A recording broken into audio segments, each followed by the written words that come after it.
Hello friends, welcome to my YouTube channel education academy 2.0। Education academy 2.0 पे आप लोगों का स्वागत है। जैसा कि आप लोग जानते हैं कि हमने पिछले लेक्चर में वैदिक काल के बारे में हम लोग पढ़े थे। ठीक है, वैदिक काल में बहुत सारे चीज़ हमने पढ़े थे, जैसे कि हो गया हम पीरियड के बारे में पढ़े थे, इसका काल कब से कब तक चला था। इसमें बहुत सारे वेद के बारे में पढ़े थे। वेद जो 4 वेद है उनके बारे में पढ़े थे, कौन कौन सा वेद किससे रिलेटेड है, जैसे सामवेद हो गया, ठीक है, अथर्ववेद हो गया,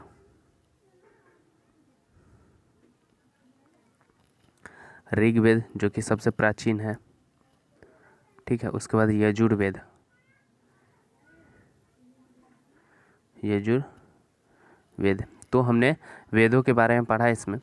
उसके बाद ऋग्वेद में कितने मंडल होते हैं और कितने सूक्त हैं, इसके बारे में भी पढ़े थे हम लोगों ने। उसके बाद सामवेद में कितने जो सूक्त है, मंडल है, उसके बारे में पढ़ा।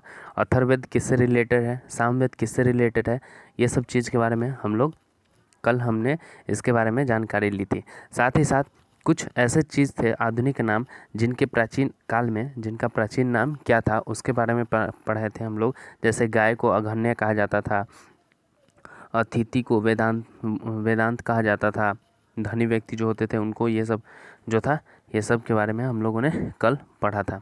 तो हमने कल इसके बारे में अच्छे से जानकारी ली थी। जिसे आधुनिक में गाय कहा जाता है उसे प्राचीन में अघन्य कहा जाता है। राजा को गोपा कहा जाता था, अतिथि को गोहंता या गोहान कहा जाता था, धनी व्यक्ति को गोमत कहा जाता था, युद्ध को गविष्ठ गेसु या गम्य कहा जाता था।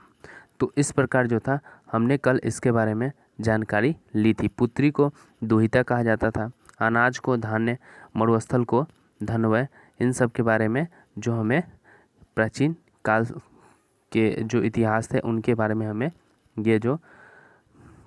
हमने इनके बारे में कल हमने इसको जाना था। ठीक है, तो उपजाऊ भूमि को उर्वरा, पशु चरण योग्य भूमि को खिल्ले और हल से जो बनी नलिया जो थी उन्हें सीता कहा जाता था।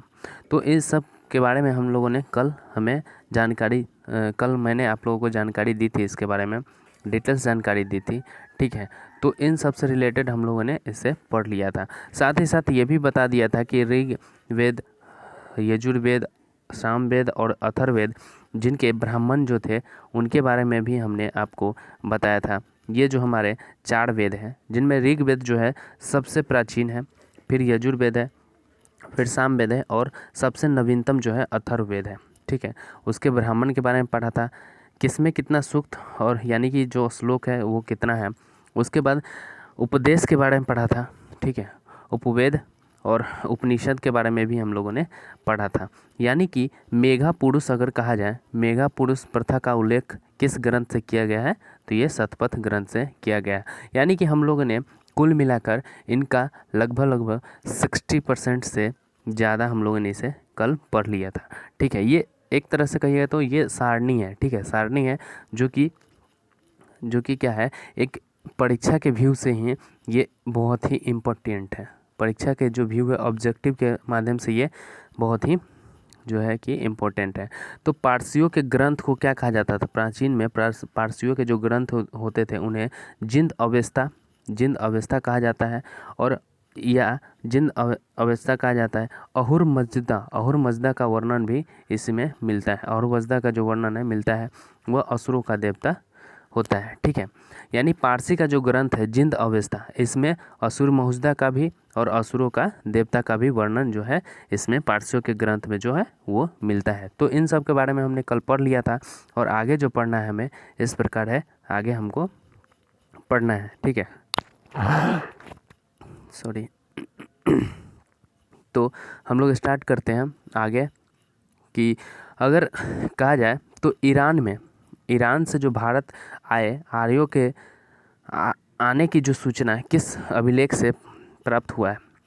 ईरान के जो लोग इंडिया आए थे, ईरान के जितने भी लोग थे जो इंडिया आए थे यानी भारत आए थे, तो वो किस अभिलेख से हमें पता चला था? तो वो था बोगज कोई अभिलेख। अभिलेख का जो नाम है वो है बोगज कोई अभिलेख। बोगज कोई अभिलेख से ये पता चला था कि ईरान के जो लोग हैं वो भारत जो है आने की भारत आने की दौरा पे निकल चुके हैं या निकल चुके होंगे या आए थे, इनके बारे में हमें इनसे ये प्राप्त हुआ। उसके बाद उत्तर वैदिक काल में किस क्षेत्र को आर्य संस्कृति की धुरी समझा जाता था?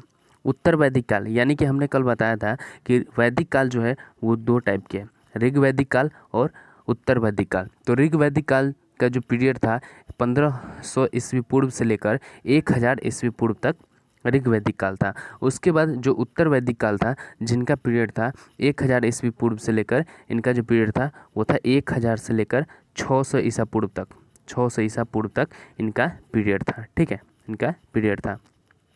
तो इसी काल में यानी उत्तर वैदिक काल में ही आर्य संस्कृति को धुरी को क्या कहा जाता था? तो वो कहा जाता था अंग और मगध, अंग एवं मगध के रूप में जो आर्य संस्कृति की जो धुरी थी उसे अंग एवं मगध कहा जाता था।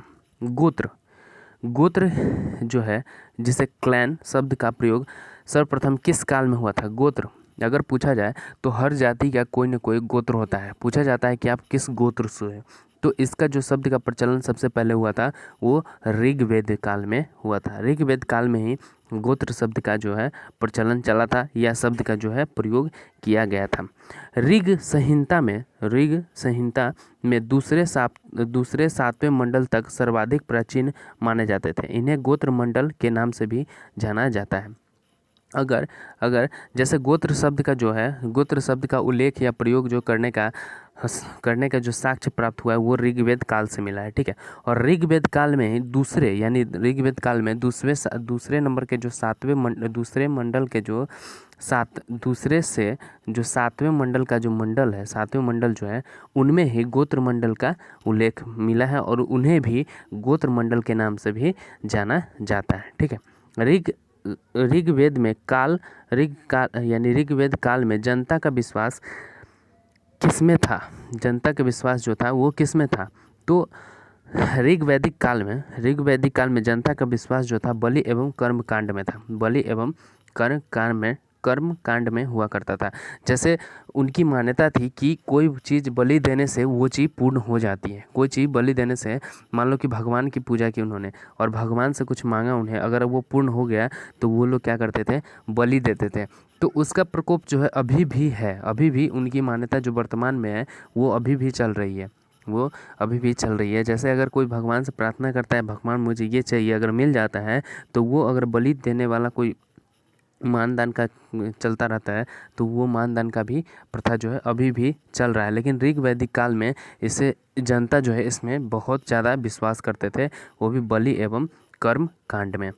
प्रसिद्ध वसराज युद्ध किस नदी के तट पर लड़ा गया था? एक युद्ध जो था वो किस युद्ध पर?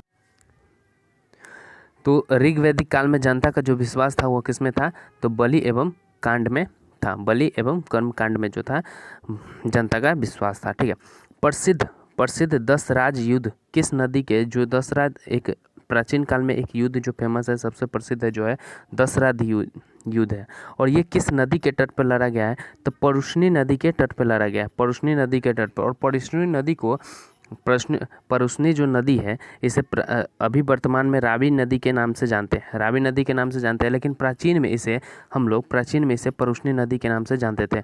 यानी कि कहा जाए तो रावी जो नदी है इसे वर्तमान में किस नदी के नाम से जानते थे? तो परुष्णी नदी के नाम से जानते थे। ठीक है, परुष्णी नदी के नाम से इसे जाना जाता था। वर्तमान में इसे रावी नदी के नाम से जाना जाता है और प्राचीन में इसे परुष्णी नदी के नाम से जाना जाता था। ठीक है, ये परुष्णी नदी के किनारे दशराज युद्ध जो है वो लड़ा गया था। ठीक है, दशराज युद्ध का जो वर्णन ऋग्वेद के 7वें मंडल में मिलता है। ऋग्वेद के 7वें मंडल में दशराज युद्ध का वर्णन भी मिलता है और गोत्र मंडल इसे भी कहा गया है। 7वें मंडल को ही गोत्र मंडल भी कहा गया है क्योंकि ऋग्वेद के 7वें मंडल में गोत्र का भी वर्णन मिलता है। ठीक है, आर्यों के जीविकोपार्जन का मुख्य स्रोत क्या हुआ करता था? मतलब प्राचीन काल में जो आर्य हुआ करते थे, आर्य जो थे उनके जीविकोपार्जन यानी जीविका यानी जीने के लिए उनका कुछ न कुछ स्रोत होना चाहिए। तो वो स्रोत जो हुआ करता था वो पशुपालन एवं कृषि था। आज भी लोग यही करते हैं, ठीक है, पहले भी वही करते थे, वर्तमान में भी लोग जीविकोपार्जन के लिए पशुपालन और खेती करते हैं, साथ में अलग काम भी करते हैं कुछ। ठीक है, तो प्राचीन काल में लोग जीविकोपार्जन के लिए इनका मुख्य स्रोत ही एक ही था, जो था वो था पशुपालन एवं कृषि। ठीक है, ऋग्वेद में जो उल्लेखित किया गया है, ऋग्वेद में जो उल्लिखित यव शब्द किस कृषि उत्पाद के लिए प्रयुक्त किया गया है? तो यव शब्द जो है एक फसल है। यव जो है ये एक शब्द है जो फसल का नाम है, वो है जौ शब्द के लिए ना प्राचीन जौ शब्द के लिए ही प्राचीन में यानी ऋग्वेद में जो उल्लेखित किया गया यव शब्द जो है इसका प्रयोग किया गया जौ शब्द के लिए। इसका प्रयोग जो किया गया वो जौ शब्द के लिए किया गया है। वैदिक युग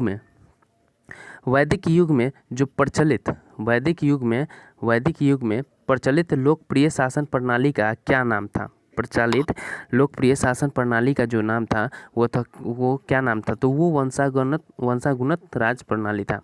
यानी कि वैदिक युग में क्या था, क्या प्रचलन चल रहा था कि कोई भी लोकप्रिय शासन अगर चल रही है, ठीक है, तो अगर राजा अगर कोई शासक कर रहा है तो क्या था कि वंशागुणत चलता था उसका। अगर वो राजा है तो अगला जो राजा बनेगा उसका बेटा बनेगा, फिर अगला जो राजा बनेगा उस राजा का बेटा बनेगा, और जो वर्तमान में है वो किसी न किसी का पोता हुआ करता था। ठीक है, तो ये वंशागुणत राजतंत्र प्रणाली जो था वैदिक युग में जो था वो चलता था।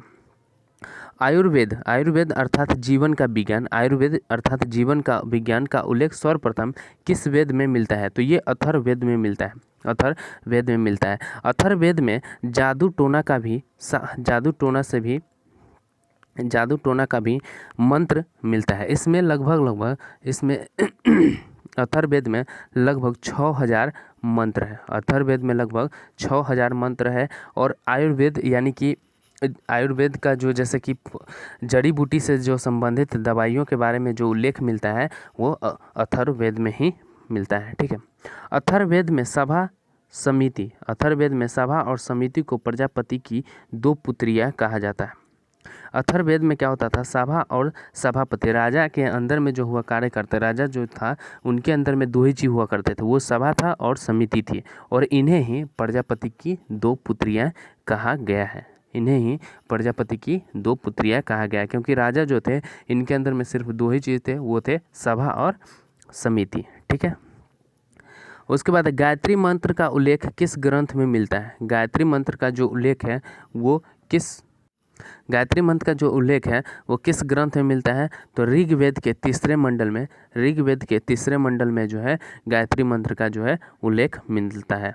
गायत्री मंत्र का उल्लेख जो है ऋग्वेद के किस मंडल में मिलता है? तो ऋग्वेद के तीसरे मंडल में जो है गायत्री मंत्र का हमारा उल्लेख मिलता है। ऋग्वेद में किसको युद्ध का देवता समझा जाता है?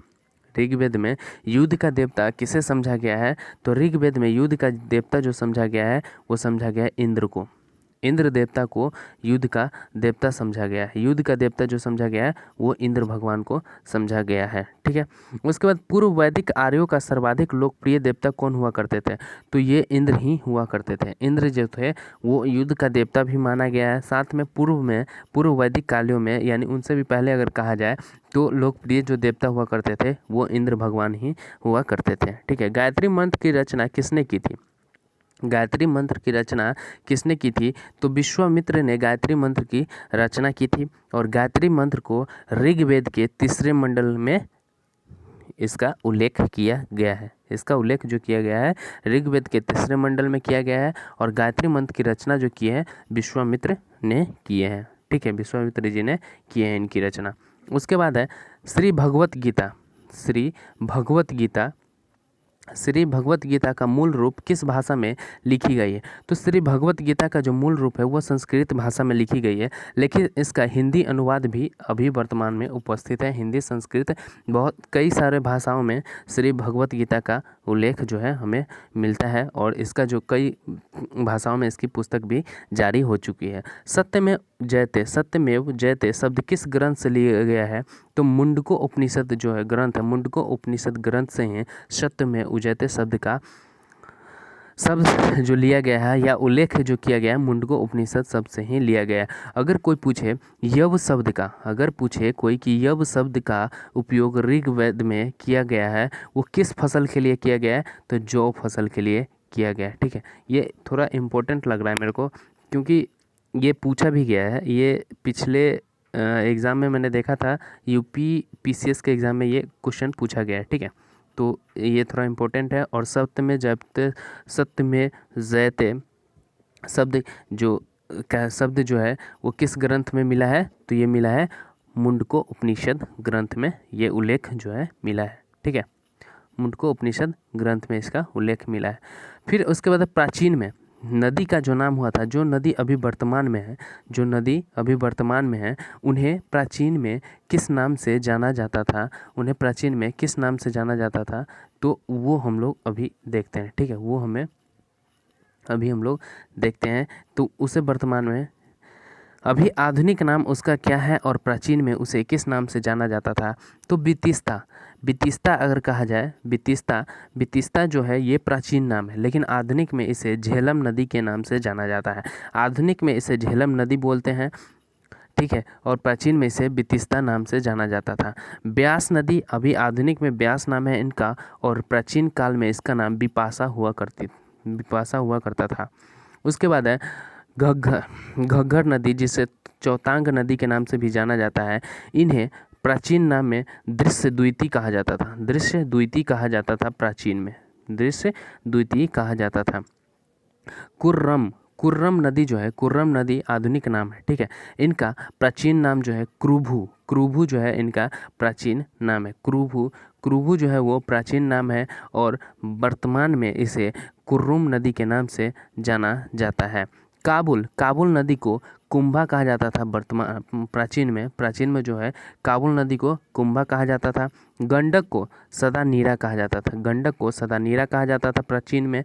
चिन्नाब नदी, जो कि वर्तमान में इन्हें चिन्नाब के नाम से जाना जाता है, आधुनिक नाम जो है, और प्राचीन में इसे अस्कनी के नाम से जाना जाता था। सतलज को शत्रुद्री के नाम से जाना जाता था। सतलज नदी को आधुनिक नाम है इनका सतलज, ठीक है, लेकिन इन्हें प्राचीन में सतुद्री कहा जाता था। गोमती नदी को गोमल के नाम से जाना जाता था। गोमती नदी को प्राचीन में गोमल के नाम से जाना जाता था। सिंध, जो कि अभी वर्तमान में है, उसे सिंधु के नाम से जाना जाता था। ठीक है, और घग्घर नदी को चौंकती नदी भी बोलते हैं, लेकिन घग्घर को प्राचीन में सरस्वती कहा जाता था। सोहन जो नदी है, सोहन नदी वर्तमान में है, यानी कि आधुनिक नाम इनका सोहन है, और जो प्राचीन में इसे सुसोमा कहा जाता था। सुसोमा। स्वात को सुवास्तु कहा जाता था। तो एक बार इसे फिर से देख लेते हैं हम लोग, क्या है ये, कि ऋग्वेद में जो झेलम नदी को क्या कहा जाता था, झेलम को वितिस्ता कहा जाता था। ब्यास को विपाशा कहा जाता था। ठीक है, घग्घर चौतांग नदी, जिसे हम लोग दृश्य द्विती कहते थे। कुर्रम नदी को हम लोग क्रुभु कहते थे। काबुल को कुंभा कहा जाता था। काबुल को क्या कहा जाता था, कुंभा कहा जाता था। सदा नीरा को हम लोग गंडक बोलते थे।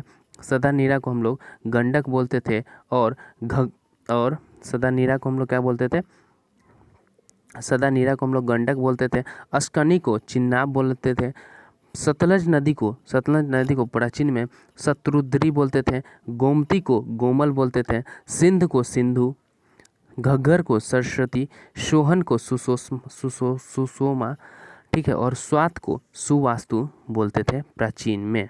ठीक है, उसके बाद है ऋग्वेद की जो मूल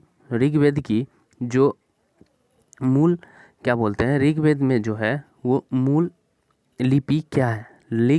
ऋग्वेद में मूल लिपि जो है वो ब्राह्मणी लिपि है, और इस लिपि को अभी वर्तमान में देवनागरी लिपि के नाम से हम लोग जानते हैं। जीविको उपार्जन हेतु वेदांग पढ़ाने वाले अध्यापक क्या कहलाते थे। जीविको उपार्जन हेतु जो वेद या वेदांग पढ़ाते थे, वेदांग के बारे में जो नॉलेज देते थे, उन्हें उपाध्याय कहा जाता था। राजा की उत्पत्ति का सिद्धांत किस ब्राह्मण ग्रंथ से मिलता है? राजा की जो उत्पत्ति का जो सिद्धांत है वो किस ब्रह्म ग्रंथ से मिलता है? तो वो मिलता है ऐत्रेय ब्राह्मण ग्रंथ से। ऐत्रेय ब्राह्मण ग्रंथ से मिलता है राजा की उत्पत्ति का जो है ब्राह्मण ग्रंथ में ऐत्रेय ब्राह्मण ग्रंथ से मिलता है। और ऋग्वेद की मूल लिपि क्या है? तो वो है ब्राह्मणी लिपि। ठीक है, और वर्तमान में इस लिपि को हम लोग किस नाम से जानते हैं? देवनागरी लिपि के नाम से इसे वर्तमान में हम लोग यहाँ पे हम लोग लिख देते हैं देवनागरी लिपि के नाम से हम लोग इसे जानते हैं। ठीक है, सुलभ सूत्र किस विषय से संबंधित पुस्तक है? सुलभ सूत्र जो है वो किस विषय से संबंधित है? तो वो है ज्यामिति से। अस्तोमा सद्गमय वाक्यांश कहाँ से लिया गया है? तो ये लिया गया है बृहदारण्यक उपनिषद से। बृहदारण्यक जो है उपनिषद जो है वहाँ से अस्तोमा सद्गमय का जो है वाक्यांश लिया गया है। चरक संहिता पुस्तक किस विषय से संबंधित है? चरक संहिता जो पुस्तक है वो किससे संबंधित है? चरक संहिता जो पुस्तक है वो किससे संबंधित है? तो ये जो है वो किससे संबंधित है? हम लोग ये संबंधित हमें चिकित्सा से जो है हमारा संबंधित है चरक संहिता जो पुस्तक है वो संबंधित किससे है? तो ये संबंधित है हमें चिकित्सा से संबंधित है। चरक संहिता पुस्तक का लेखक किससे संबंधित है? चरक संहिता याद रखिएगा आप लोग, चिकित्सा से संबंधित है। याज्ञवल्क्य गार्गी संवाद का उल्लेख कहाँ मिलता है? तो ये मिलता है बृहदारण्यक उपनिषद में। बृहदारण्यक उपनिषद में इसका जो है उल्लेख मिलता है याज्ञवल्क्य गार्गी संवाद का। वैदिक काल में लंबे समय तक अविवाहित रहने वाली कन्या को अमाजु कहा जाता था। वैदिक काल में जो लंबे समय तक अविवाहित रहती थी, जो कुमारी कन्या जो थी, उन्हें अमाजु कहा जाता था। वैदिक काल में द्विज श्रेणी में कौन कौन शामिल थे? तो वो थे ब्राह्मण, क्षत्रिय एवं वैश्य। ब्राह्मण, क्षत्रिय एवं वैश्य जो है द्विज श्रेणी में शामिल हुआ करते थे। तो इस प्रकार हम लोगों ने वैदिक काल को पढ़ा। इस प्रकार हम लोगों ने वैदिक काल को हम लोगों ने पढ़ा है। ठीक है, तो ऋग्वेद में सरस्वती नदी को सर्वाधिक पवित्र माना गया। ऋग्वेद में अगर कहा जाए सर्वाधिक पवित्र कौन सी नदी है, तो वो सर्वाधिक पवित्र जो है वो नदी जो है हमारा सरस्वती नदी है। और इसे नदीत्मा एवं नदियों की माता की संज्ञा दी गई है। नदीत्मा एवं नदियों की माता की संज्ञा दी गई है सरस्वती नदी को। सबसे महत्वपूर्ण जो है वो ऋग्वेद में सरस्वती जो नदी थी उनको महत्वपूर्ण माना गया है और इसे नदीत्मा या नदियों की माता के नाम से भी जाना गया है। तो इस प्रकार जो हमारा है वो वैदिक काल जो हमारा आज हुआ समाप्त। ठीक है, वैदिक काल जो है हमारा हो गया समाप्त। तो हम लोग यहीं पे द एंड करते हैं। जय हिंद, जय भारत।